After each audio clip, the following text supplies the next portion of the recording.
Ladies and gentlemen, ATDF everything in that shelf presentation.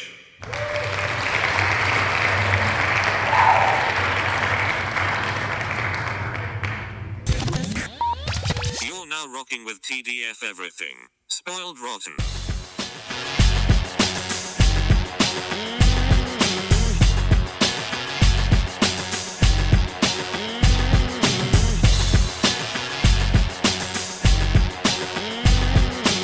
Spoiler alert. Welcome and welcome back, everybody. Hey. It's me, Daniel, And this is Ben on Spoiled Rotten. on that shelf. Boom. Well, we're here. We're going to try this out. Let's see how this is more my hesitation, but we're going to prove that we know more comic book outlets than Marvel and DC, and we're going to take on season 1 of Invincible. We are going to revisit this. I think both of us had seen it already, but we decided let's talk about it on the show, a season at a time. Yeah, I'm glad that you're anxious about this too, because so am I about the idea of like, oh, I do not know this background material whatsoever.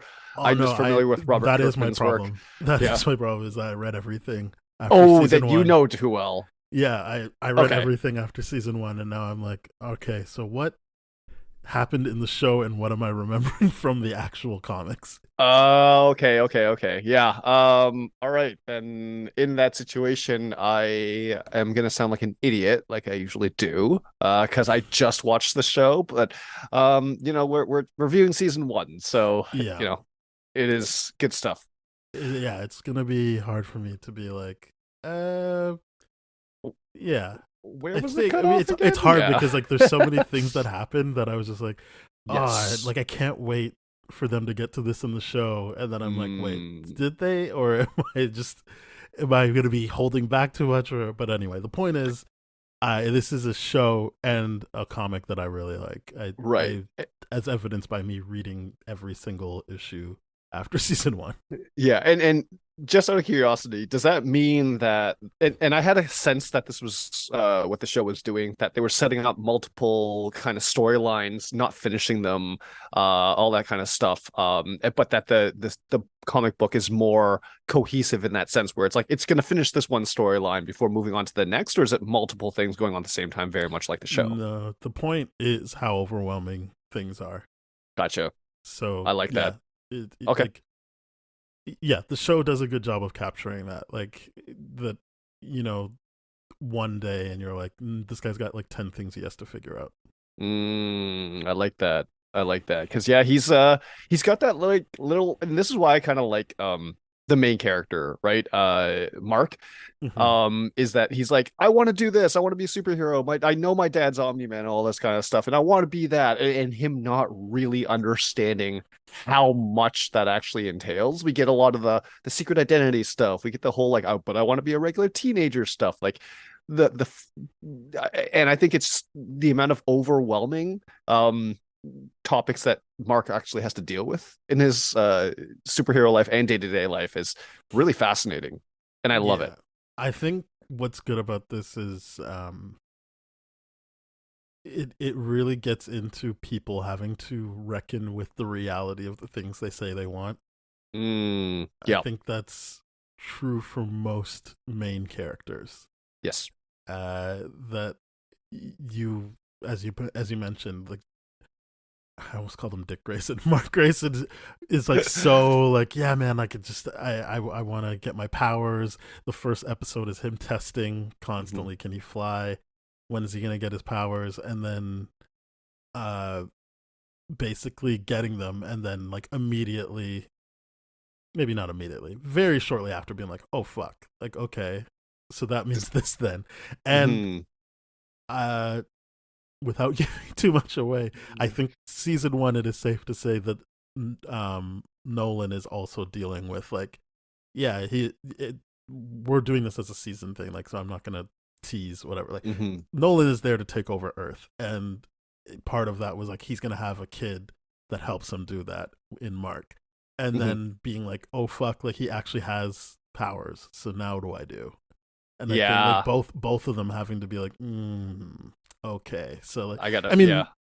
Mark has it at a different level, but for Nolan, and this is spoiling a bit, like just how interesting of a character Nolan really is to me, and I think he'll be someone that I think kind of like Homelander on another show we haven't covered yet, but like where people are just like, it's cool because he could beat anyone up, when it's like, there's something way more interesting going on with Nolan, and that hasn't even really come out in what we've seen of season 2, but it is a very interesting arc, and I feel like this first season sets that up, that he came here. It's got the famous quote, like, your mom was just a pet to me, like that's how much I cared about her. But the reality of spending maybe not a significant amount of time for him on Earth, but a significant amount of time for other people on Earth will affect him in the same way that the amount of time that Mark has been an Earthling has affected his ability to follow through on the Viltrumite responsibilities he has. And I just like that, yeah, both of them and other characters we'll get to later, like, are having to deal with these realities. Yeah, it's definitely what the whole and I know we've talked about this to death, but the whole Zack Snyder thing of like the gods amongst humans kind of deal and how distanced they are. This does such a better job of it because it's got a lot of runtime and all that kind of stuff, but you see Nolan and Omni-Man's perspective in such a wild different way. You're just like, right from the first episode, obviously what he does at the end of the episode, you're just like, I knew I couldn't trust this guy. You just like that look at the dinner table is like, hey, Dad, I got my powers. A moment that should be like, oh, good for you, buddy. Let's go play catch around. And they do, which is heartwarming in a later episode, the way they do it. But I'm like, it's like, I can't trust this dude. And why is that? And then you see his perspective. You see everything revealed in, like, I think episode 5 or something like that with the Viltrumites, and he's talking to Mark about it, and you're just like, oh damn, that is very interesting. Yeah, I mean, he gives Mark the real thing in the last episode. Correct. Before that, he's not really being upfront with what being a Viltrumite means. Yes. But yeah, I think one thing that I can say about the show specifically is that it does enhance characters. Debbie Grayson being the like biggest benefit of hindsight for Robert Kirkman, and being able to make her a proper character and really show how much of an effect she has on Mark. It's not to say she doesn't have moments like that in the comics, but in the comics, most women in that comic are pretty much just there to like prop up the men.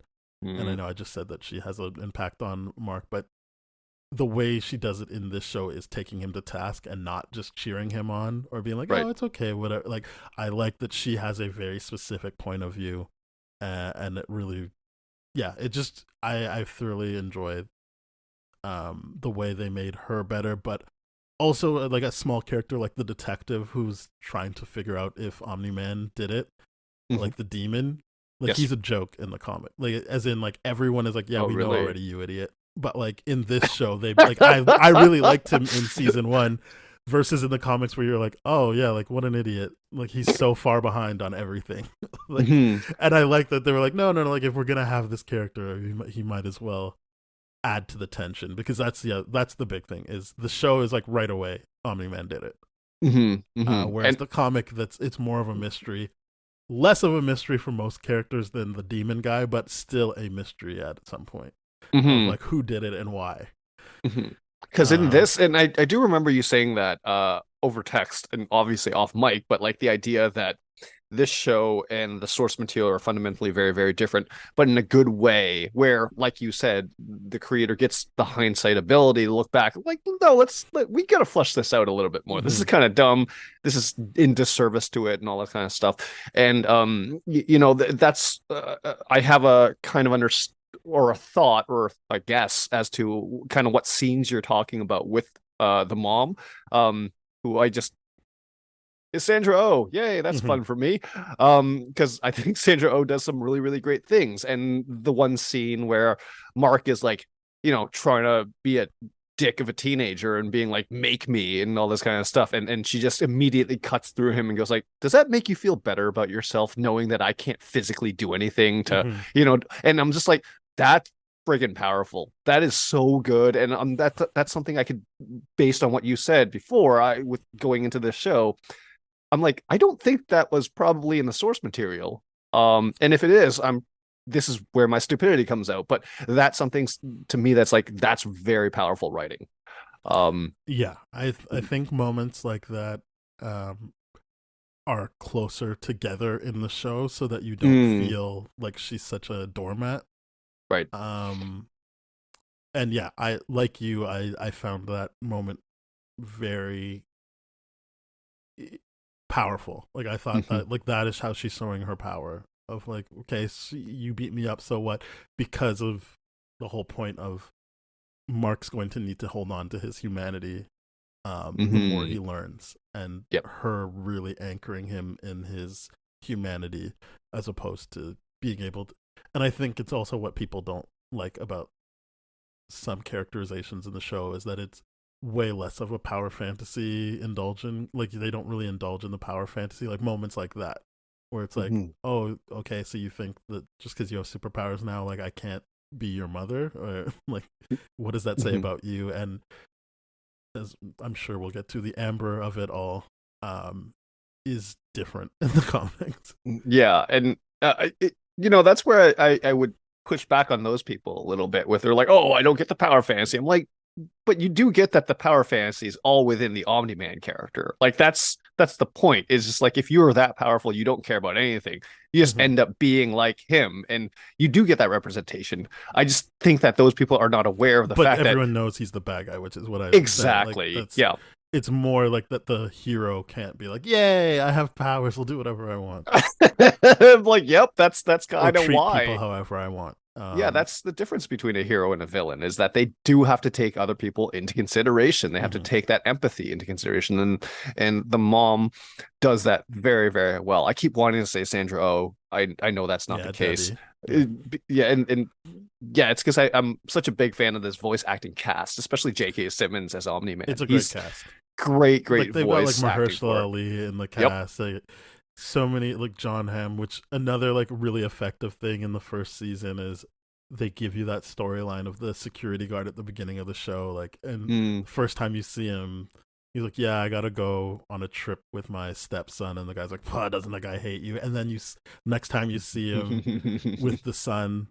Like when he's in trouble, the son's like, "Dad," and he's like, "Oh, you call me dad." Like just these nice heartwarming things that um go a long way for me, and Yep. obviously are foreshadowing the final showdown between Mark and Nolan, and that connection of family and what you actually care about in life. Hmm. And I think it's great that they point they Debbie Grayson got it is such an important character because I'm like if it wasn't for Debbie's role in Nolan's kind of uh psyche, let's say, what is stopping him from just destroying the hell out of Mark? Because at no point in that final fight, you're like, oh, Mark's going to be able to handle himself. At no point do I ever No, feel that, right? But the idea of like, no, it's Debbie saved Mark in the sense where she got in there and got enough empathy in there to be like, hey, you got to stop beating up your own kid. No matter what the Viltrumites tell you and all that kind of stuff. That's the big thing. Her empathy grounds both of them to lesser or bigger degrees. But the idea of yeah, he's not fully Viltrumite anymore. He's yeah, a percentage of humanity, and that is impacting and him. I hope that's something they carry through from the comics, like the effect Mm, of being around humans yes. for all of these different beings. Like you see it on uh even Alan the alien, voiced by Seth Rogen, just like Hmm.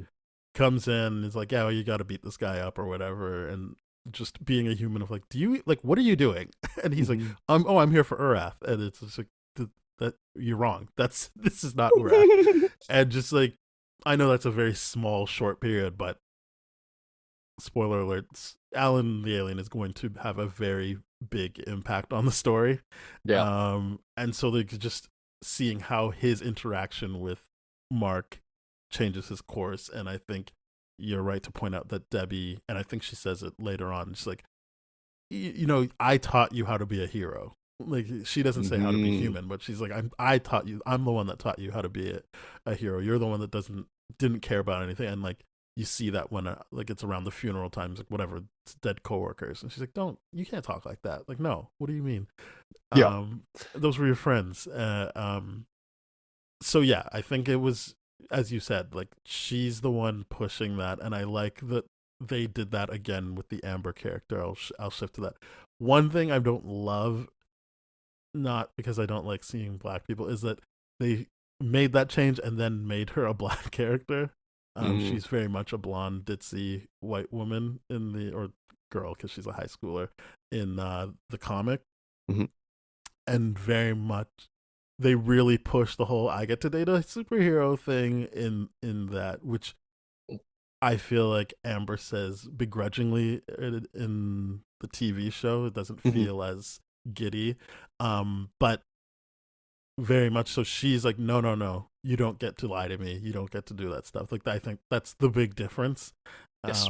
Is how she puts her foot down there, Mhm. and because I think again, people who are upset that this doesn't engage in the power fantasy in the ways they want to, they're like, whatever. He told her why he was gone, and it's like, yeah. And then but he gaslit her, which is what we've complained about for other superheroes with the whole Absolutely. thing. And I like that this series is like, yeah, you can't do that. That's Yeah, I'm and like Adam Eve has that conversation with him too of like, if you're telling her, then you better be serious about her because Mhm. of what you're dragging her into, which he takes to mean like, oh, then I just won't tell her. And which that wasn't the point of what she was saying. But like again, like another female character being like, hey, like this is, you can't be an idiot about this kind of stuff. Mhm.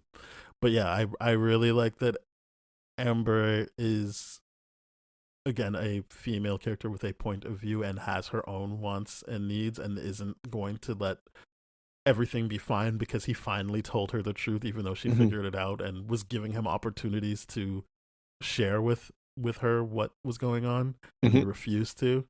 Yep. um but then there's the aspect of like she's black, so then like the hate comes like 10 times harder for her. Yeah. um yeah, so I was rewatching and I was like, this is, I don't feel great about this. Mhm. But at least Zazie Beats gets a role and representation on screen of a strong woman. Again, I keep saying woman. These are these are high school characters at this point. Yes. Um, yeah. So this girl that gets to actually push back and not get swept up in the who I get to date a superhero right away. Like Hmm. she is, she comes around to the idea by the end, obviously. But I like that initially she's like, so you're just gonna keep lying to me then? All right, I'm done. Yeah. Yeah. Yeah. And we're looking at you, Peter Parker, you gaslighting bum. It's it the yeah, there's no other relationship that I can think of too where sorry, not no other relationship, but I love that this theme's echoed throughout multiple relationships in this whole series. I can't think of a better representation other than Robot and of course what's her face? Monster. Oh, Where, Monster Girl. Yeah. yeah, Monster Girl, where it's just like Robot is actually like we find out toward the end. I'm like, oh, that was actually fascinating to me. That he's actually a human, but because of his deformalities, he was like, no, it's just easier to be this robot and have this kind of thing, and like all of his things make sense. But toward the end, he's like, no, I now see the value of being human. And having that vulnerability and letting down those shields and all intents and purposes and all that kind of stuff for Monster Girl. And I think that was really, really cool. The idea that, that there's this person, like these people can just teach each other so much about what they need and all that kind of stuff, and really Mm-hmm. uh bring down those barriers that a lot of men do have. It's just like, unfortunately, and that is a lot of issue I find is a lot of men in particular have those defenses up, like, oh, I'm strong, I'm this, and they need someone to break through, and it usually is women, and it's not the role of women, Yeah, but that's it's not their job, that's but yeah. it is good to see in the show women that aren't going to just let um these men who have these guards up Mhm. push them around. Absolutely, and tolerate it. That to me was the coolest thing to see in Amber and in Monster Girl and in Debbie. Debbie. Yeah, these female characters are absolutely fantastic in that sense of like, yeah, I don't have these superpowers, or in the case of Monster Girl, she does, but it's the idea of no, I'm just you can't do that shit to me, and I think that's so powerful, and I think that's awesome for the ones that don't have the powers. And the when we come to what's her face, Adam Eve, and she's just like, oh, this is how you're gonna treat me, Rexplosion or Rexplode.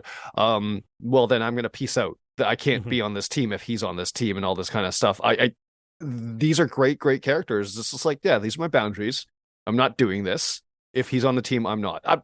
It's great. I love it. And then she's like, I'm gonna do things that I want to do and heal the world my way. And she does that. And I think it's so cool. Yeah, one thing I thought was interesting, maybe they will add it later, but maybe Mhm. not, was in the comics, Adam Eve, she gives Mark this thing of like, you can just hang up on roof, like we can just hang out on roofs because the Mhm. normies don't ever look up like that. So like we can Mhm. do our thing up here, not sexually, just like as she's kind of walking him through being a hero, because Right. obviously it's harder to work with his dad on that stuff.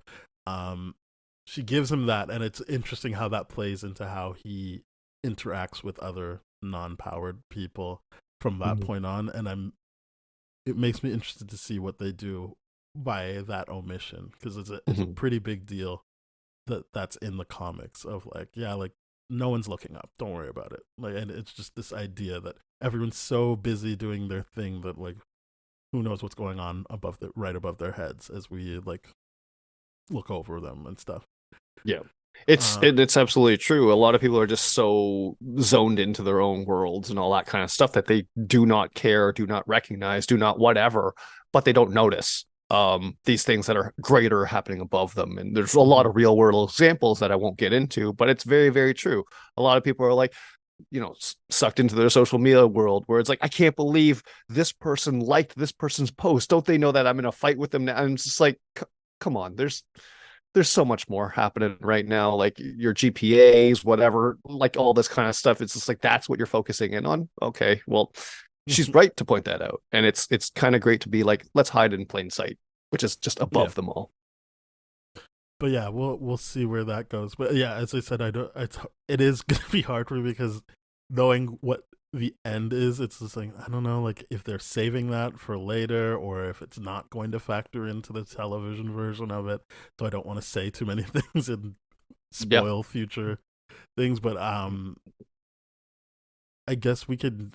That's what I was gonna do, is see like what happens in the individual episodes to give people a better idea of how we thought. So yeah, I think we went through the first episode already. we Like definitely it's did. he gets Yeah, his powers, and you notice and that no Omni one is Man. kind of like, Yeah. hmm.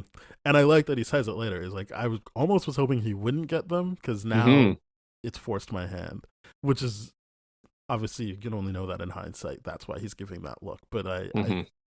I like that he was already showing signs of being human by being like, honestly, like, yeah, he didn't. If he's not Viltrumite, then maybe I do have to just kind of like ride out his whole life without killing my son, like, Yeah. because he knows that's what it's going to be, what it's going to be. So it's just like, yeah, like I was kind of hoping he could just go his whole life and not have to deal with who I really am. Yeah, because that is the reality, right? It's just like he will outlive his son if the son didn't end up being Viltrumite powerish, and he could just avoid that whole conversation, and like, hey, I could be a dick after you're dead, and it'll look like it's related to that instead. But yeah, it's really cool, and it's worth noting because I don't think we talked about this, that Omni Man just straight up massacres So yeah, there's the the thing at the end. Guardians of the Globe, Yeah. who are voiced by basically everyone from Walking Dead, and they're set up as like the protectors of whatever city this is. I'm assuming they don't give a proper name to it. And yeah, he the episode kind of plays out where you're just like, okay, it's just about this kid who's gonna get his powers, and Mhm. then they show you like what they're really about in the post credit scene that lasts for like almost 10 minutes of Omni-Man just annihilating the Guardians of the Globe. That was Uh, wild to me, by the way, because I was like, wait, this is a post. What the hell's happening? I'm like, that's that's when I pretty was much, yeah. hooked on this show. I'm like, this is wild right That's pretty now. much how this show goes. Is like, Yeah. one, there's like a lot of false endings, like where it Hmm. seems like, or like false starts where it's like you'd have to be invincible, like the title card goes up. But yeah, the post credits are really just like more story. It's not like a 5 second thing. Like usually you're locked in for another 2 to 3 minutes of Hmm. story, like actual story being told. Um, but yeah, so the mystery of who killed them isn't there. You can see who kills them in the first Hmm. episode, but then it becomes like, well, why did he do that? Hmm. Uh, Yeah, and that was a huge motivator for me. I'm like, why? But why? And then he's like playing, oh, I like dumb in front of everyone, being like, all this kind of stuff. And I like the fact that, through episode 2, Here Goes Nothing, where, you're getting that demon, and it's just like the demon's job, like we know, but it's the demon's job to prove to everyone without a shred of doubt Mhm. that it was actually Omni-Man. And like, and then the idea of like, once he's proved that, what is the play here? Like, is Omni Mhm. Man's the most powerful? How are we going to take care of this shit? I really like that. It's really, really fun stuff. Yeah, I so basically, I think we've already alluded to it. Is Mhm. Viltrumites need to colonize? Like they became this empire, a great empire, and they're like, well, we should be the only one. Mhm. And so that's what they went about doing, and they lived for like thousands of years. So, Mhm. um, They're that kind of basically speaks to like why Nolan. Asgardians. It's why it speaks to why Nolan's kind of like this. I could just wait it out on Mark. Like, what is this? Yep. Like 80 years of my life? Fine, I'm fine with that, and then Mhm. I'll do what I need to do. Yep. But so yeah, one Viltrumite alone can just take on a planet, or at least convince the planet, like by showing how powerful they are. Like, don't fuck with us, because if more of me come, then you're not gonna win, obviously. Yeah. Yeah. Um, and so yeah, that's basically the idea. Is he took out the people that everyone else thought were unbeatable to really show, like, I know you already thought I was the best, but look what I did to the other heroes. So like, what do you think I'll do to you guys? Yep. Uh, is the play, which obviously he doesn't enact right away because he's still, what do I do with my He's son? yeah, Anyway, still trying to figure that out. Yeah. uh, and to a lesser extent, his wife. I think he's like, she's annoying, but the son is like, that's still someone I could get on my side, I think, is how he's playing Hmm. it. Yeah. So he's probably trying to bide his time to figure out, like, if his son is down to conquer Earth with him. Yeah. Yeah. It's a pretty interesting kind of situation. In this episode, you're seeing a lot more of Mark's high school life, Mm-hmm. the Adam and Eve kind of stuff. It, it it's really, really fun. And I like what you said about episode 1. You think it's about Mark becoming a superhero. It's not. It's about this whole other thing that's happening on, Mm-hmm. and it's just wild. Because at first when I'm like, oh, is this really like a show that's just building up Mark? And because it's not that I thought that was weak. It's just that it wasn't as interesting as what they actually did do, Mm-hmm. for someone not familiar with this material whatsoever. Yeah, episode 2 is them dealing with the Guardian's death. They're trying to figure all that kind of stuff out, and then there's the alien part, right? Oh, Oh, yeah, they're not Martians. Sorry, I Mhm. keep forgetting when the Martians actually play into it. But yeah, there's these aliens that keep coming back, and they're like, oh yeah, like they age so quickly on our Earth. Mhm. So they think they have a way, but because they can go back, they're like, oh, they figured out a way to not age as quickly when they come back to Earth. Mhm. Um, yeah, I don't think those aliens ever go away. If I'm being honest, they'll just keep coming back, or they do in The the comics. Flaxons, yeah. Yeah. But ultimately, obviously not in that specific episode, but ultimately, Omni Man just goes back to their planet and fucks them up and Yep. conquers them alone. Yep. So yeah, you kind of, this episode, or the episodes keep teasing like how powerful he really is, um, and that it really is going to be an issue if he turns on you. Mhm. But you do have Debbie there constantly trying to be like remember who you are, like remember the effect I've had on you as you navigate this thing. And then she becomes more actively a part of an not a part. She does her own independent investigation Mhm. into what Nolan's doing, which is, I think, very interesting. It is pretty different from the comics, but I think that like again, just making sure that you see her as a full person and not just the Mhm. wife of Omni-Man and the mother of Mark, by showing you that like what effect this would have on her if it turns out that her husband was lying to her, Mhm. and that you have to sit with that as opposed to just be like, oh yeah, I guess that sucks for her. Yeah. Um, then we move into episode 3, who you calling ugly, where the world's actually now dealing with the fallout of the Guardians, and the guy that's in charge, the government dude, I forget his name, Cecil. Cecil, Yeah, yeah. Cecil. Walton He Goggins. Walton Goggins, yes, amazing stuff. Tells Robot, he's like, hey, we need a new roster. People can't just be So like, yeah, I oh, guess these guys are we never dead. said there's a team called Teen Team. So Yes, they're like they're kids, and they do stuff that the Guardians of the Globe don't want to bother with, yeah, like the small time stuff. it's stuff that's And they're below their being pay called up to grade. the big leagues now because they're all dead. Hmm. So Cecil's kind of like, all right, Robot, like we're gonna hold some tryouts and see who we've got to help with this. Hmm.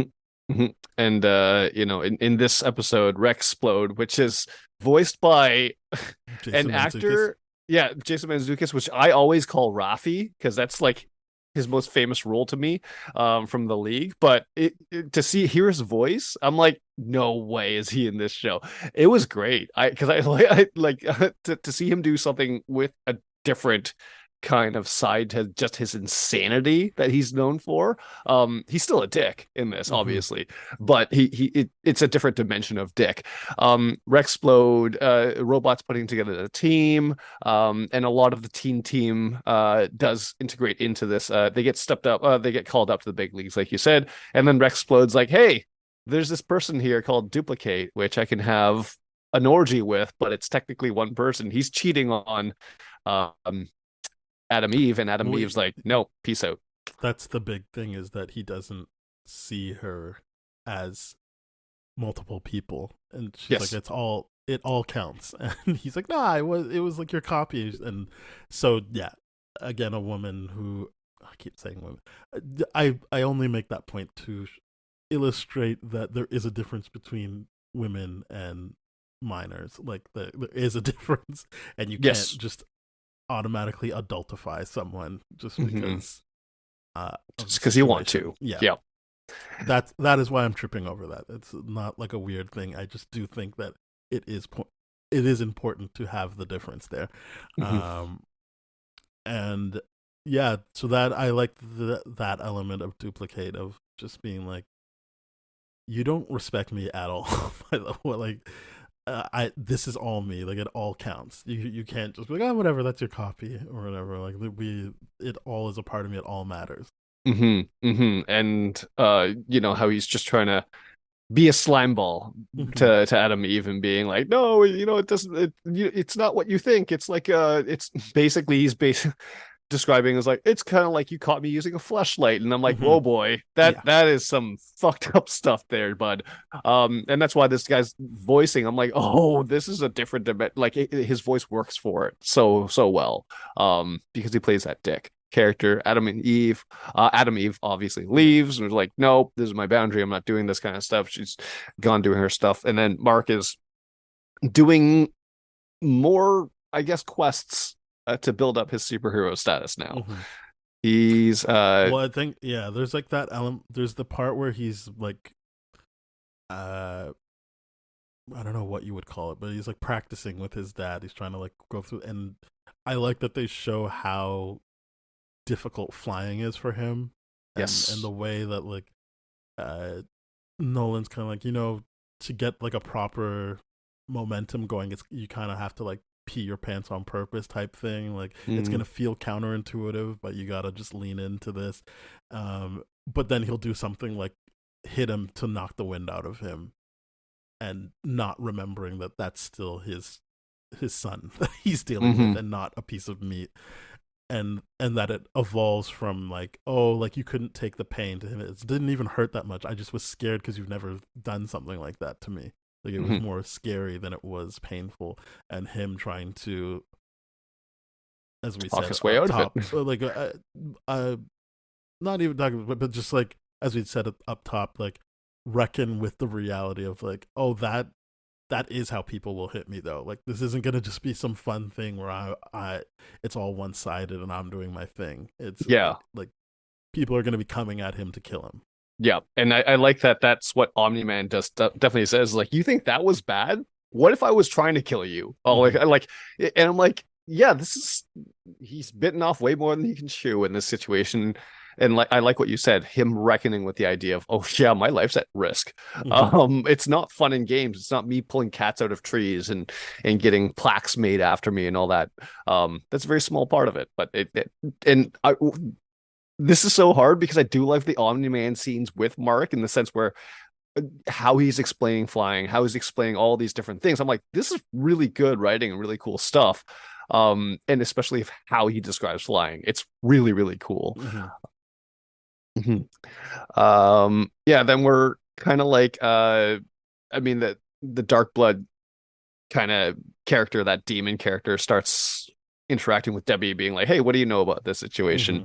And that's where Debbie starts being like, do I really know this guy well enough?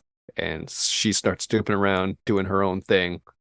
It's all great stuff because that demon, I'm actually kind of surprised that he's a dummy in the comics because he seems so capable here. He's so cool in the show, but I was told before I read the comics, like, it's interesting they did that because he's like a joke in the comics, and then you read the comics like, oh yeah, like it's like same dialogue, but just knowing that everyone's already ahead of this person, and he's and just the way he speaks, you're like, yeah, like it's really played up more like he's an idiot for talking like that, like not really reading the room, versus in the show where they make him, it's like cool that he's like that, and then just unfortunately Omni-Man gets the better of him. But in the comics, you are kind of just like, no, man, too little, too late, buddy. Sorry, you're out.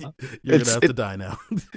And it makes sense too, right? It's kind of like the idea of like a private investigator is kind of like in the real world a little bit of a joke to like the cops and all that kind of stuff because they don't have the resources and all that. But then like that's how I saw them playing it up. But then the idea of like, no, there's the demon dimension, there's this, and he's doing stuff outside the law, which is like, oh, this is why they would respect him. But then to be like, in the comics is a joke, that's interesting because I like this way better. If he was a joke in the show, I'd be like, oh man, why is he here? This is dumb.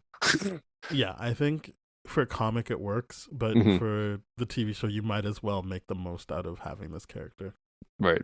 The other thing that I find interesting is that like I don't know why, I'm sure there is a reason and I'm forgetting, but like in the comics he's very clearly part of the Spawn universe. Like at the funeral, like Spawn and characters from Spawn are at the funeral and stuff like that. So like I don't know what the like rights are where they haven't leaned into that, because that plays into like in this season when the oh no, wait, is that the second season? In this season do they have that part where like the wife of the Russian guy comes to see Debbie? Yes. And it's like, hey, you can like, you know what's going on. Like, I'm sure that happens in the comics, but she has moments with other like superhero wives that are like from other comics. So I'm just like, oh, like I guess they're gonna have to not do that. But no, they do that in this season. No, they do like, that. I mean, known superheroes. Oh, you mean like the wife of Spawn or something like that? It technically, won't be Spawn, but like not characters that, from Spawn, like that. Oh, I see. That you'd recognize from other comics. Yeah, not so much. She does that with the I guess the equivalent of the Flash, the Russian guy, from the Guardians of the Globe kind of thing.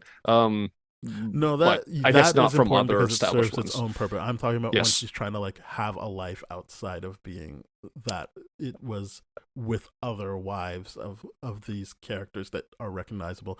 So it's, I guess, not that they Mhm. won't have that aspect to the show moving forward. It just, I'm interested to see if they do it with those specific characters' wives. I don't think they did because it was never really clear, and I'm sure there's licensing stuff that has to be done. But which is Well, a I'm just shame saying, to know like that they've that's a got, big part of the comic. It's cool. yeah, there's some interesting things like with characters that come up later. But yeah, I think where were we? But yeah, I don't remember where we were. I don't know how. Well, sorry for derailing. No, no, no. I mean, this is the cool part, right? Comparing the source material to what's actually here and where the limitations are. Because I certainly wouldn't have known that just watching the show. But getting back to this though, where you get to episode 4, Neil Armstrong, Eat Your Heart Out. This is, I guess, Mark's first big mission Mhm. where he goes to space. This felt Uh, like the biggest thing that was just like from the comics. Like this, they didn't like a really deviate direct. at all. I Yeah. see. Just like, yeah, that those moments where he can't actually eat his sandwich when he goes to Mars, and like, yeah, I thought that was very interesting. That it was Yeah. just like, especially knowing where that all goes. It was just like, I remember even in the comics being so upset that he wasn't paying attention while they were doing their recon. I'm like, come on, man, what were you doing? Why didn't you fix this situation sooner?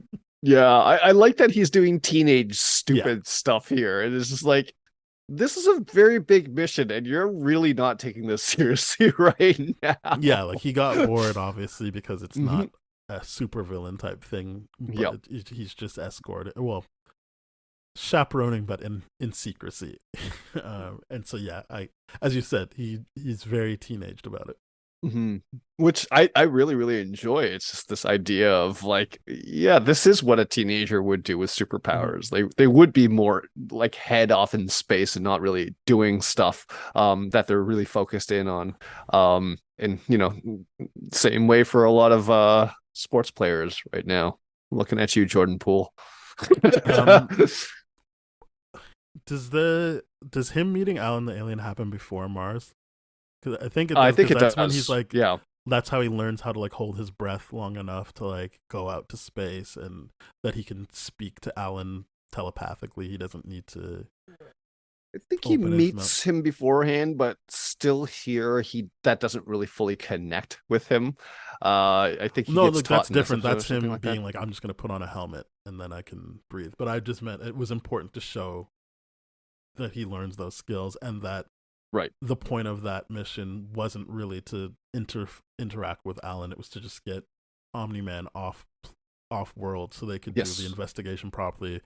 I don't remember. Donald, I think is his name. Donald's like, we just sent Invincible, but that's not like, what are we supposed to do now? And Cecil's kind of like the art of spinning, and he's just kind of like, well, whatever. Now we'll just know like what this guy's about. Mm-hmm. When we send him out, we won't be able to do the investigation, but we'll be able to learn more about the offspring and Mm-hmm. see what he's all about. So I just thought that was important not to skip over, that like Cecil's got an angle on everything, and that they are Yeah. heavily monitoring this family. Yeah. Yeah. So this is the episode where Cecil figures out that it's Nolan and goes like and exiles Darkblood to hell. Because Darkblood's like, hey, I figured it out.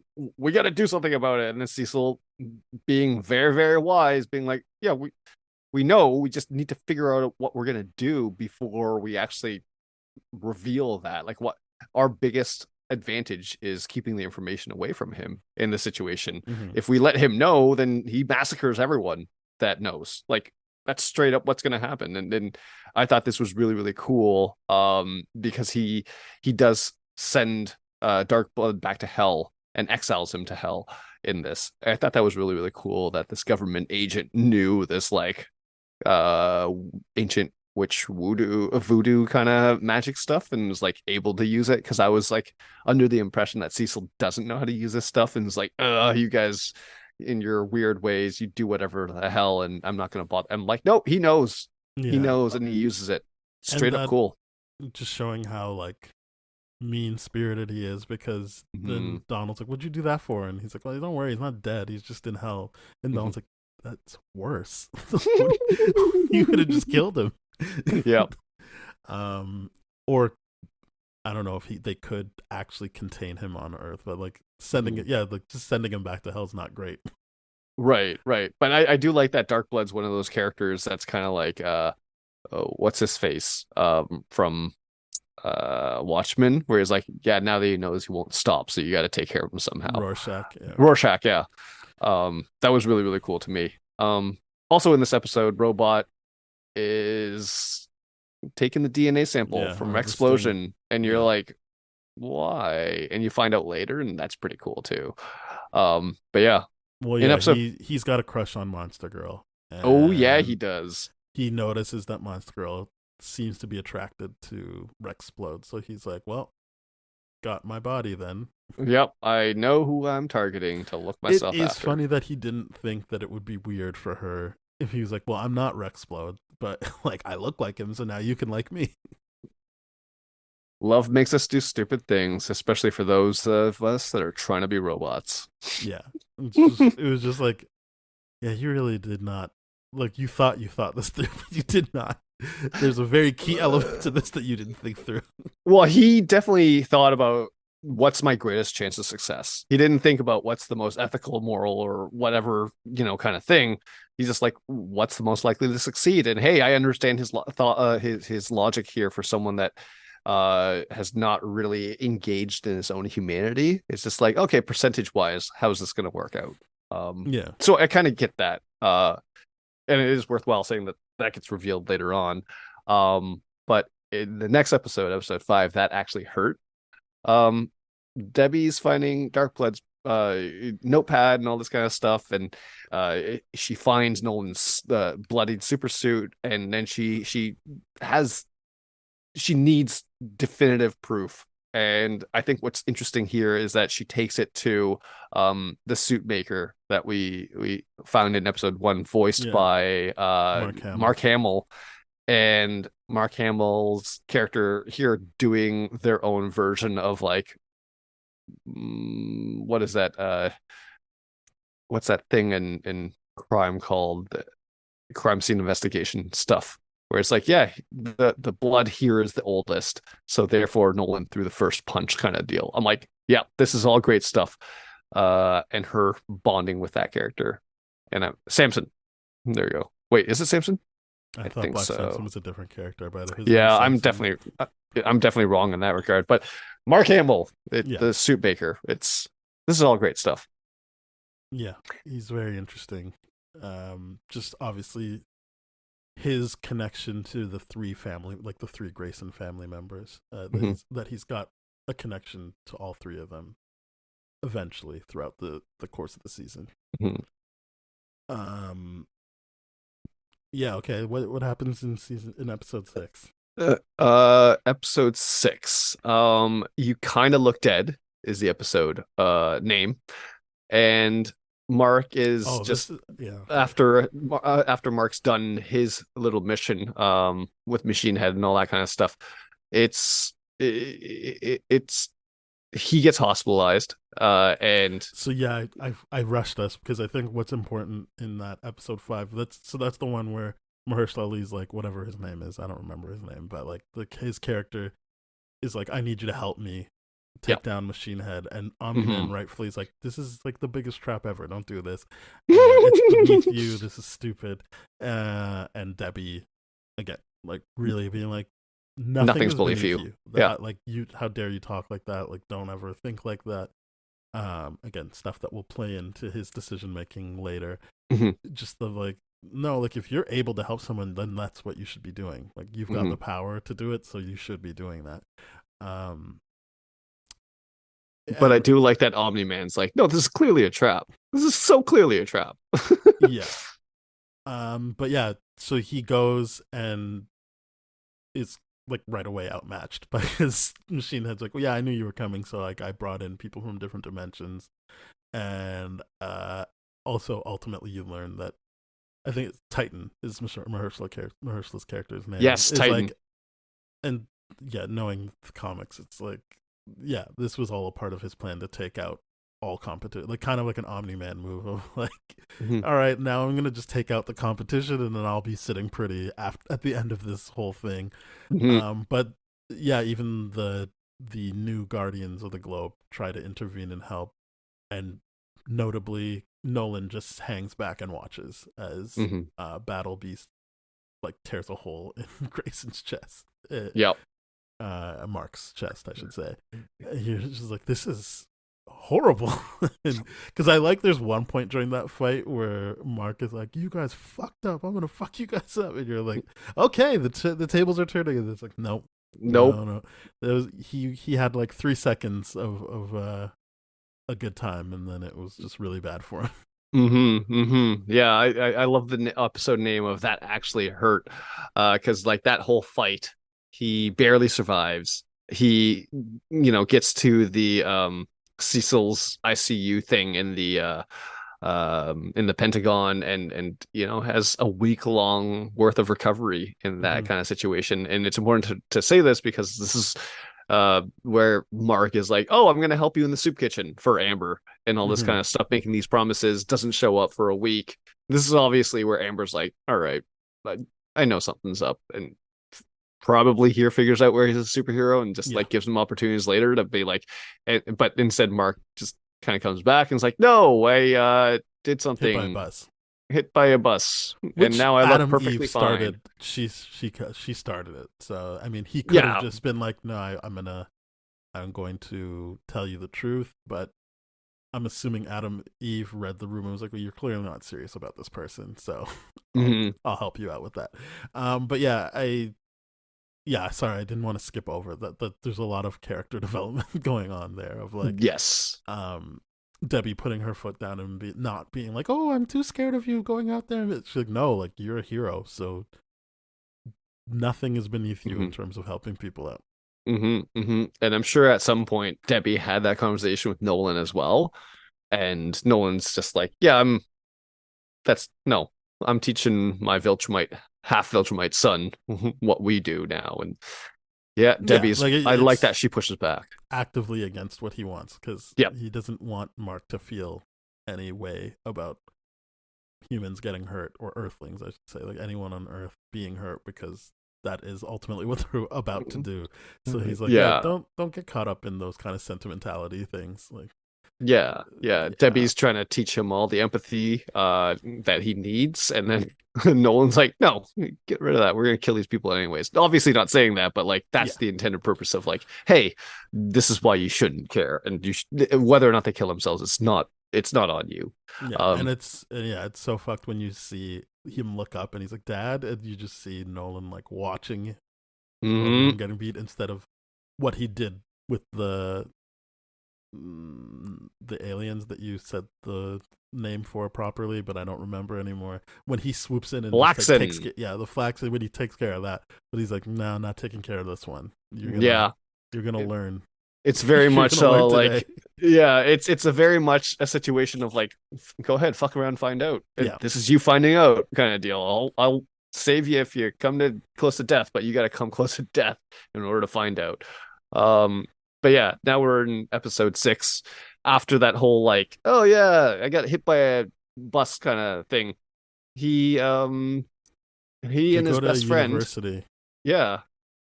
Uh, This is a fucked episode. Like oh even in the yeah. like it's so disturbing. Like, and Hmm.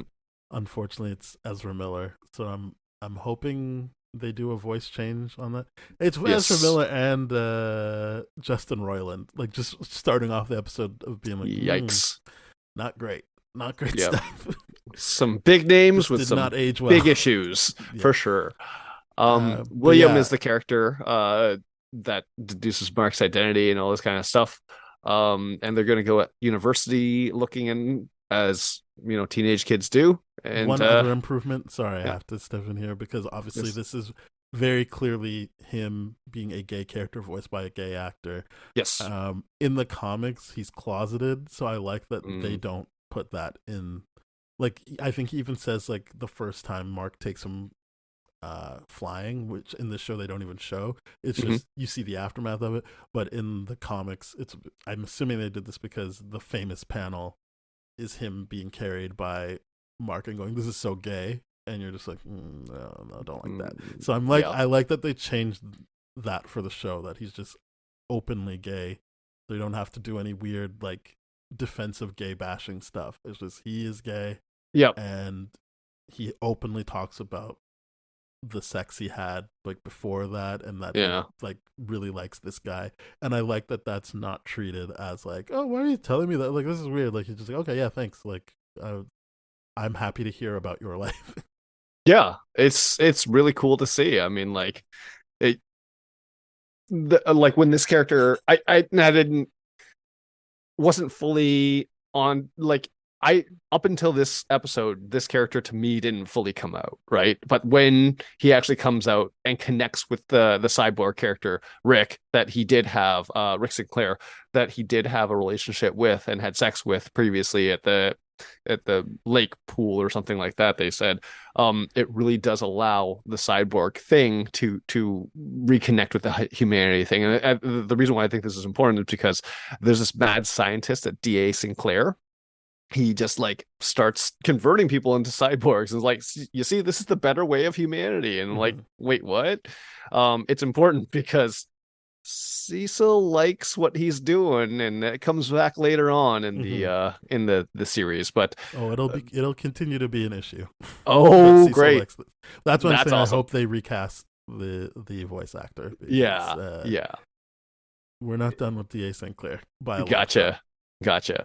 But this DA Sinclair guy's turning kidnapping people, turning them into cyborgs for his own twisted fucked up stuff. And And he's so the first one that Mark interacts with mhm. kills itself because he kind of gets a reflection, and it's like, holy Yeah. fuck, what if I turned into. Yeah. And so then Da Sinclair has a fucked up moment later where he's like, oh yeah, like I realized I gave them too much of Hmm. brain, so I just got rid of that part too, like, Yeah, yeah. Yeah, that's like, oh, I need to double down and really kill their humanity here. I thought they yeah, could like be it take both, but take out their voice box, but then like get rid of some of that brain stuff that'll have them being reflective on things. yeah, that was nuts. That Yeah. was when I saw that, I was like, he reconnected all this kind of stuff, and then he just immediately speared himself through like Yeah. this sharp metal piece. I'm like, holy crap, holy crap! And then for William to just kind of have that breakdown and Mark to cut, like, this is a great episode. It's a Hmm. great episode. Except for the whole Mark gaslighting Amber stuff, which he does reveal later on in Yeah, this next episode next to be episode, right? in the next episode to be like, oh, I'm gonna come clean now, but like, no, he's still gaslighting her. It's an uncomfortable drive home for all three of them Well, as they're driving home from the colleges. and I uh like that when it's like, you got broken up with like 2 weeks ago, you just didn't see it, idiot. Like, yes, I like that a lot because that is the truth in a lot of relationships. The women just quiet quit the relationship and they're just told you later on. And I love how it plays out in this too. It's just like, I'm giving you opportunities to tell the truth so I don't hate you, but this relationship is effectively done. And you see that in everything that Amber's doing in this. And I'm like, mhm. this is really, really an emotionally immature character that is, it's being done very, very well. And I like that William's like, no, you're the idiot. You didn't recognize this because you were so cute out. But Mhm. and I like that his best friend has the ability to call him out on that because I don't think a lot of relationships around this age do. They're more doubling down of, yeah, she was Yeah, dumb, and more derogatory trying to words to begin protect with. his feelings. Exactly. Versus this is like, no, you were the idiot. Like, this is your fault. This is on you. I And it really liked seeing that. it is interesting because I think in the comics he dates Amber. Like Yep. obviously when they're trying to do the whole he's closeted. Mm, So I'm like, all of that gets cleaned up by being like out of the gate. Like that's not yep. their relationship. And so then when he has this conversation with Mark, it doesn't feel away. Like it just feels like, yeah, like he's very clearly seeing what you've done to this person, Hmm. and he's letting you know that's not cool. Hmm. Hmm. And then Eve, on the flip side of this, Adam Eve is like, yeah, I'm skipping college. I'm gonna do more with my powers Hmm. than try to do that. And I think that's cool because it's very honest and it reflects in Adam Eve's character. And you know, Adam Eve's character is very, very consistent. And I really like that seeing that in these characters. And she does her humanitarian things, which is Hmm. great. She creates trees and forest life in deserts. Awesome. Episode 7 is We Need to Talk. And this is after Devi kind of goes to GDA. Cecil's like, yep, confirmed all the things that you found out in the previous episode about Nolan killing the Guardians and all that kind of stuff. And we basically don't know what to do right now. We're spinning our wheels. It's really, really cool. And I think so. They've got like a couple of weapons lined up Mhm. to kill Omni Man, or I don't know. I think they were actually trying to contain him, and I like that one point. He's like, "This is like $1 billion machine for like." This was the world's most expensive nosebleed. Like, just, and they bring back a monster that hates him, and we missed explicitly what Robot was doing was he had the DNA from Rexplode, but he was using the Mauler twins who've been out throughout the whole season. Yes. I really like their game of like no one knows who the clone is, so we just constantly bicker, and that's our undoing. Mhm. Is that we just someone needs there needs to be a hierarchy. We can't just be equals. But they were like, we want the tools to bring back the Immortal, which was the leader of the Guardians of the Globe, who they Mhm. think would be the only one that could possibly beat Nolan. And instead, they're like they bring him back to life, but he's just kind of like, what? No, I don't care. I don't care about what you want. I'm going to go kill Nolan Grayson because he betrayed us. And they're like, huh, I guess we didn't get the right schematics on because they thought they were just going to be able to control him and do what Yeah. they want to do. But he's like, get the fuck off me. I'm going to go kill Omni Man. And I Um, really like that immediately is just like has that same consciousness, same everything, same continuity of that character for but basically in a clone's body and just like, yeah, I'm gonna do this thing because he's obviously hasn't grieved, hasn't processed that. You can't talk sense into someone like that. It's just no, you Nolan betrayed us, killed my friends, and is a threat. So I I gotta try to I fight don't this. again. I don't know because Mhm. it's not a clone body in the comics. It's just they put him back together. Yes. Yeah, not a clone body. Right. Oh, right. Yeah, that's yeah, because they do the weird thing with the head They like on staple his this one. head, and what they were trying to do was Mhm. control him once he was back together, because that's the whole thing is he can't die, which Right. again will come back many times over in the comics at least. I don't know if they're Mhm. going to streamline his TV show run, but in the comics you're constantly like, oh well, for sure he's dead this time, and then you're like, nope, never mind, he's back. Mhm. He's got it's kind of like a one note thing of like, I am going to get my revenge. This, you know how long I've lived. I'm gonna do this. You can't kill me. Yikes. That's brutal because that just means he's gonna have more brutal and more brutal ways to die. It's gonna be rough. But yay, Yeah, it's I guess. it. I mean, yeah, as I tried to allude to, these are characters that have to reckon with the reality of the things they actually say they want. Hmm. So maybe he doesn't have so many brutal deaths, but I do think that it is a it's an interesting path he goes on Yeah. of like coming back and being like, you think like, oh okay, we're done with it, and like, no, no, he's coming back until he's forced to reckon with what he's asking for. It's worth noting is this episode, I think I said it already. We Need to Talk is the episode title. This is where Mark decides to lay it all in the line for Amber. And then Amber's like, I know you dumbass. I Mhm. know you're a superhero. Like you're I know. Yeah, she's like, I figured it out weeks ago, and you just kept lying to me about it. He's like, yeah, but I'm Yep. telling you now. She's like, yeah, but you lied to me before that. Yes. And that's the point. It doesn't matter. That's oh, I'm telling you the truth after the no, you it doesn't take away from the fact that you lied. You should have been able to tell the truth after the first time. And Yeah, you like didn't, there's and you so many big fat times did it anyways. watching it in the show. Like obviously, this was before I'd read the comics. I was just like, Mhm. so many times I'm like, oh, he's gonna say it now. He's gonna say it now, and I'm like, why you still didn't? So like, I don't understand the people. There's certain YouTubers I'm thinking of in particular Mhm. that like to be like, I fucking hate Amber. She's the worst person. I hope she dies. I'm Mhm. just like, it's why I was like, and you made her black, so it's just like this more like It's a hate bigger towards a dumping black ground. woman, Yeah. and it's just like she did nothing wrong, and everything she said is right. That like he had multiple times, and as a viewer, you should have seen the multiple times he had Mm-hmm. a chance to give her the information she needs to make a decision on her own. Hmm.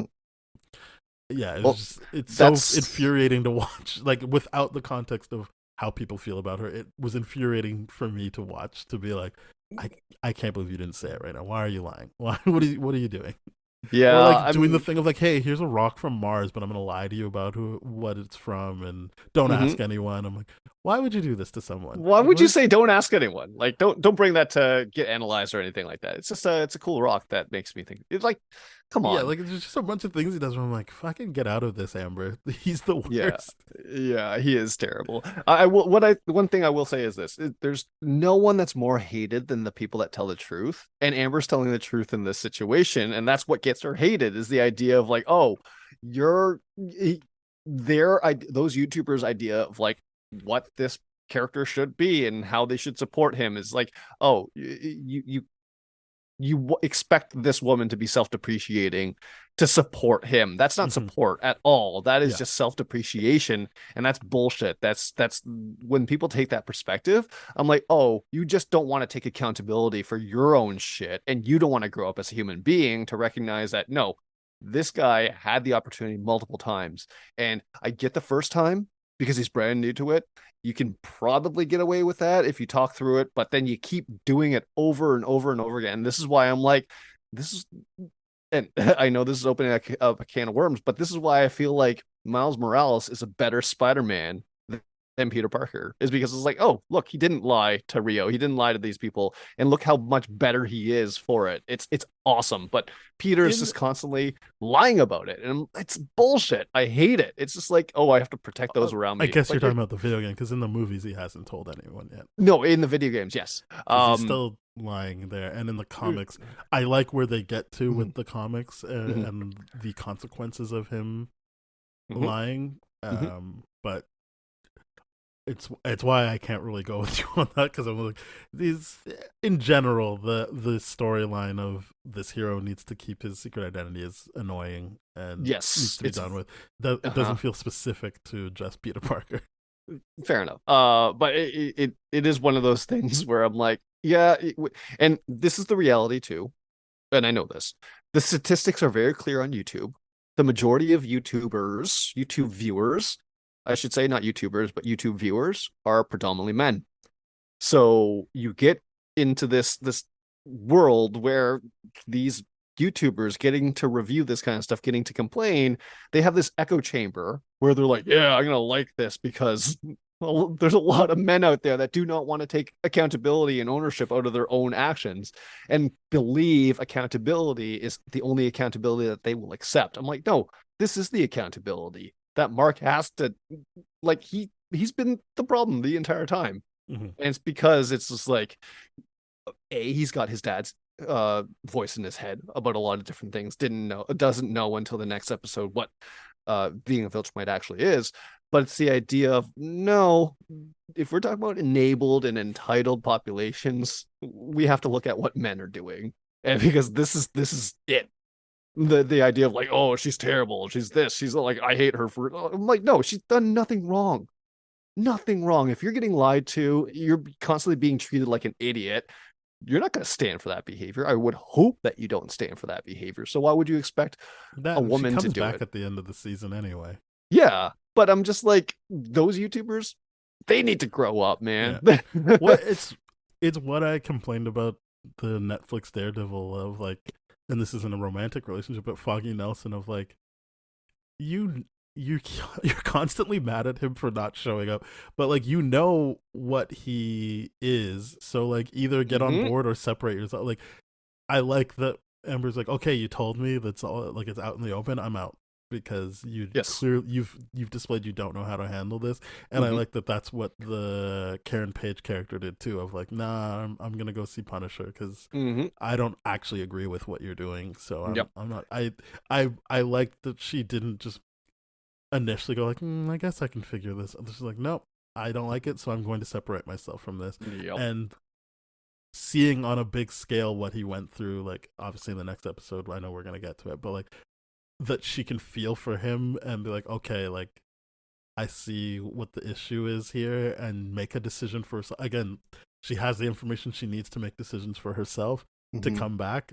I think it's ill advised, but at least she had all the information and made a Yes. decision to come back. Is not, it's not like going back on what she said initially. It's Mhm. just like, oh, like I still feel bad for this person that I clearly had feelings for Mhm. days ago. And this is a big deal. Yeah, I like that you brought up the Foggy Nelson thing and the Daredevil thing because you're absolutely right. It's just at that point, it's like he keeps doing the same things over and over and over again. It's on you now that you expect him to do something different. It's on you to be so like it's on Foggy's character that you're so self-delusional that you think that this person's going to do anything different. You keep hurting yourself. He's not hurting you now. This is you hurting yourself by putting hope and expectations onto a character that has no interest in doing the thing that you're wanting from him. Mm-hmm. So yeah, I completely agree. Foggy Nelson is a terrible character because it's at the end of the day a He's fundamentally annoying. And emotionally yeah, immature character, but I do like that if there's going to be a character that does that, it's the man and not the woman. That the woman I has did enough appreciate that self-respect Karen to Page walk was away. like, "Oh, I'm out. Okay, Absolutely. bye." Absolutely.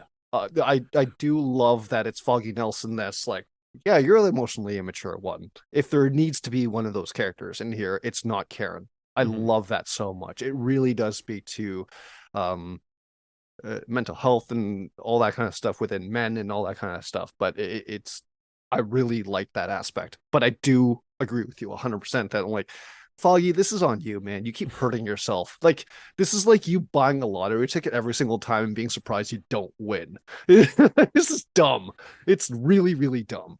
So yeah, this is a great episode because Amber just calls him out on his shit and his selfishness. And I really, really like that. I really do. I And respect it a then lot. yeah, so then he gets to go fight Mm-hmm. with his dad, and then he sees his dad kill. I mean, with not against. He's fighting with his dad to like save the Mm-hmm. day, and then he sees his dad kill the immortal, Yep. and he's kind of like, what was that?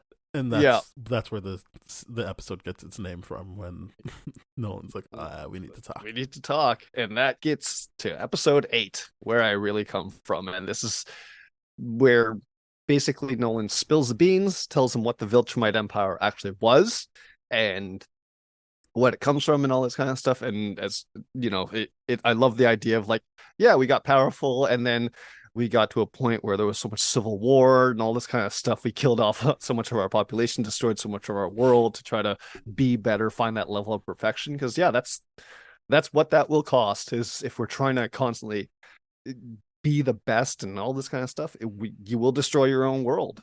Looking Yep. at you, capitalism. But it's a huge, huge thing that's just like, yeah, I only told you a half truth of what Viltrumites were. I just told you the glorified propaganda side of it. We were sent here because this is our, I guess, post to take It's over. his post, yeah. Yeah, it's his post to take over, and we can either do that together or we can't. And I love all the stuff that Omni Man says here because it makes his character interesting. I don't love it because I agree with it, but it's the idea of like, listen, we live for centuries.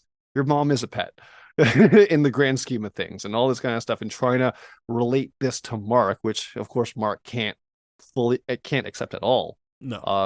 And it's just all these amazing, amazing moments that come out in this fight and being like, you got to grow up, you got to do this, you got to be on my page, you're making me do this kind of stuff. I'm like, this is wild. It's a wild character, Omni Man. And that Um, Mark's rebuttal is like, no, like it has to be mhm, different for you because you had mhm. me. Like you are more human than you're letting on, which Yes, obviously is true. Omni Man does not want to reckon with. But Hmm. like as we said, like it's like what he was asking for was to be able to like have a connection with people. Like that is actually Hmm. what he was asking for when he, because I know it doesn't happen in this season, but like Debbie's kind of like, you could have just killed everyone right away. Like that you didn't need to waste this like 20 years hmm raising doing him, this. Like carrying you could, him, and well, I mean, yeah, I'm assuming there was 2 years before Mark even, like, but what, because right, he's right, right. 18 when he gets his powers. But like, yeah, like just the idea that like, and I think it's also important that it wasn't just, oh, he got her pregnant and stuck around. That she would feel like hmm we had 2 years where that wasn't even a thing hmm of us actually being together. Um, but yeah, I like, as you said, I like this back and forth they're having, and it's truly upsetting what like this is a show that does not feel bad about showing you people die. Like hmm when he tries to save the guy in the jet, he's like, "What are you doing? I saved him." He's like, "Yeah, I was trying to kill him. So like, why'd you waste all that time?" And then he just hmm like snaps the guy in half. And he's like, "And now where's the other guy?" You're just like, "Jeez, he's unstoppable. Nolan is Yeah, unstoppable." And the train scene is like, I feel no, famous. yeah, It's you famous. can't not think of what they do to Chicago and just destroying Oh, people. just leveled out And the fact that Chicago. he's like hmm he's using Mark to do it. It's like really pushing his face in, like, look at the destruction, like look at how easy this is. hmm And you're just like, ugh, this is Yeah, gross. it's wild. It also too, that is Omni-Man is a playable character in Mortal Kombat, and Hmm. that is his fatality, Yeah. and it's wild. It's so cool. And oh man, and J.K. Simmons does voice Omni-Man in that in the Mortal Kombat thing. So that's good on him for having that Um to play that. Which I like, how is Omni-Man a playable character in Mortal Kombat? It's just you can't possibly believe that he's on the same page as everyone else based on this episode well, alone. I mean, that's the issue with all fighting games, isn't it? Like I saw Yes, someone put it like, yeah, you like, if you're going through it's Mortal Kombat true. and you're facing like Shao Kahn, but then you're able to play as Shao Kahn, and you're like, oh, like this is almost Yeah, I don't feel as powerful anymore. it's Uh, very, very true. Like yeah, you once you get to play as the boss, you're like, wait, why is he so slow, but he yeah, destroys me so quickly? Yep, it's yeah. You like just have to put that out of your head and yeah, enjoy it's the game. But yeah, I think I know where it's at the end, but I watched this and read most of it before mhm, I had my kid, and just, I'm not saying it's, you could never understand the ending if you don't have a kid. Obviously, quite mhm, the opposite. It's just, it really affected me this time when right. he's beating, because you can tell that's what they're getting at. They keep showing you Mark without the teeth, and they, as a kid, and then he knocks out the teeth, and then they bring it all together by like Mark's smiling face with the lack of teeth to Mark being bloodied up in the present with the no teeth, and just him being like, uh, I guess they're showing you the moment that he connected with Mark, and that he's hmm recreated the look of that kid again, but it's now stained in blood, and just him being like, this is not worth it. What have You I like, done? Yeah. what have I done here? And yeah, like before we even get to what would you have in 1,000 years or 500 years, and him saying, "I'd still have you," hmm which, having read, I think it hits when you, being a father, but also having read the whole thing, it hmm also you're like, oh, that's what a moment, what a moment, Yeah. knowing where all of this is going, like what a moment. hmm And I think, yeah, it's really good. It's, I feel like the train and that moment on the mountain where you said, like, with him being like, "Why did you make me do this?" Like a very common refrain from an abuser, and Yep. then like seeing his son's face and what he did to him, and flying away crying. hmm I was just like, "Oh yeah, like It's this is a it's lot." very, very effective stuff. And I can't imagine how it must hit for you as a father. But the idea of like, yeah, this is, and I like the fact that you brought up that abuse angle of it, because that is the truth, right? These abusers out there, the really truly monsters of the world, the reality is they are still looking for some kind of connection. They can't be isolated, Hmm. and that is what Omni-Man's Nolan's character was. Is he was completely isolated and found someone, Debbie, to bring him softness and bring all that kind of stuff, and it was infectious, but that monster still was there. And that, when push comes to shove, like it's just there is that humanity that gets put into the monster, and that it's this conflict that gets played out in this one episode. It's wild, and I am realizing the words coming out of my mouth. It's like, let's empathize with. No, that's not what I'm saying. I'm just saying, like, the level of depth that this episode captures in what Omni-Man is wild to me. Because yeah, you imagine you get sent to this planet, like this is your mission, and you're like, I'm bored. You know what? Let's get a pet, and you care for the pet, and you're just like, well, I can't be a dogfighting guy anymore. Like, that's the kind of situation. And this episode does such a wild job of it. This whole season does such a great job of all these kind of things with, like with what Robot does and him taking Rexplosion's kind of DNA and being a clone of Rexplosion, so he can have that relationship with Monster Girl. All these aspects are just how do we move from extremes toward the middle towards each other, and it's really good. So I'm really looking forward to a next episode. I mean, that season 2 and us reviewing it and all that kind of stuff. I have not watched season 2 yet. I haven't watched that the Invincible Adam Eve special yet. I'm very much looking forward to it, but this episode is doing so much in regards to working on those very human psychological things that a lot of people, especially men, go through, where they start off thinking like, and very much to what a lot of people didn't like about Secret Invasion is the idea of like, oh, you think you're a Lone Ranger? Nope. You needed people way more than you think. Tearing down that idea of I'm a lone wolf, like I do it all myself. I'm like, no one does it all themselves. So just having humanity brought back in, that empathy and all this kind of stuff, it's really important, because that's what lets Mark succeed at the end of the day, is just seeing his dad's humanity and knowing that his dad is capable of that and trying to change it, because there's no physical way that Mark could have ever won this fight. No. At all. No one's convinced he of just that. has to hope that Yeah. their relationship didn't mean nothing to his father.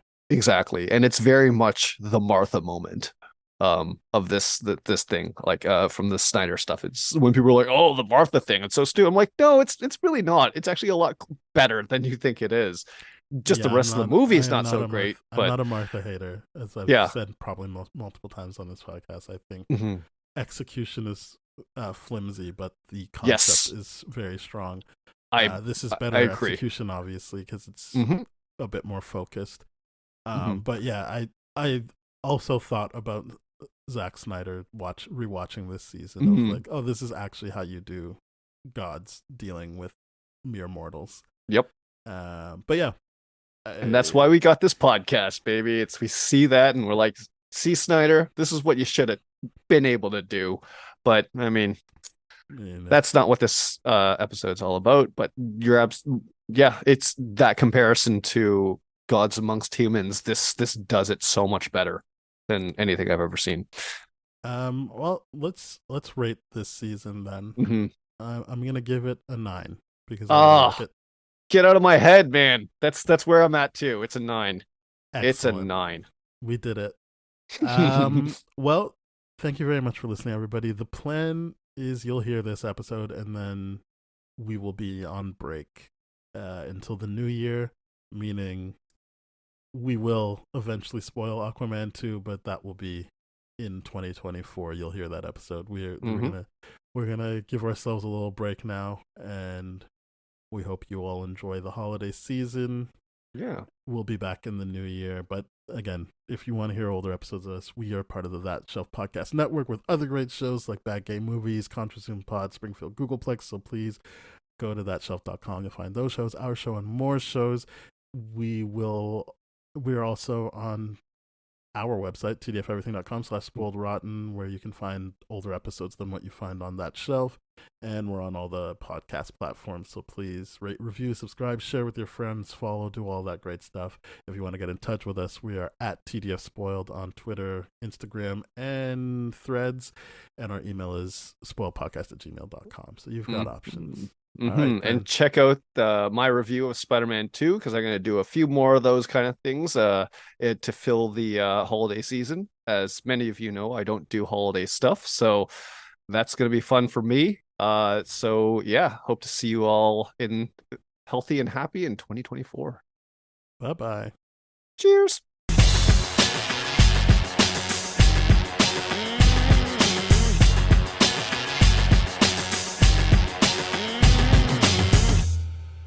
This has been a TDF Everything production, brah.